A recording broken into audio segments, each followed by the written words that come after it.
Kau perasan tak, zaman sekarang ni, orang boleh tak makan nasi dalam satu hari. Tapi, tak boleh kalau tak pegang phone dalam satu hari. Data, internet zaman sekarang bukan kehendak dah, tapi sebuah keperluan. Pagi-pagi, orang dah tengok phone dah. Nak tengok jam pun tengok dekat telefon. Nak kerja, nak belajar, layan movie, semua perlukan internet. Sebab itulah bisnes mall ni insya-Allah dia kuat. Sebab kita jual benda yang memang orang perlu. Bukan produk yang suka-suka, bukan produk yang ikut mood. Manusia akan pakai data setiap hari. Dan top up tu memang benda yang wajib. Tak kiralah umur dan tak kiralah dia kerja apa. Dan yang paling best, kita tak perlu pun nak pegang stok.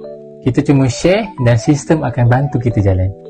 Ada satu cara, produk keperluan ni boleh bantu kita buat income pasif 5 angka setiap bulan tanpa henti. Lagi best, kita still dapat income tu walaupun kita dah tak buat.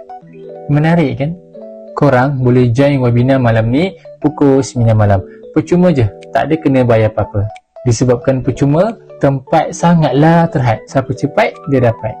Caranya, korang tekan je link dekat saya punya bio tu, daftar dekat situ, bijak buat duit. Bila kita jual benda yang keperluan, kita tak perlu paksa pun sebab orang memang akan cari.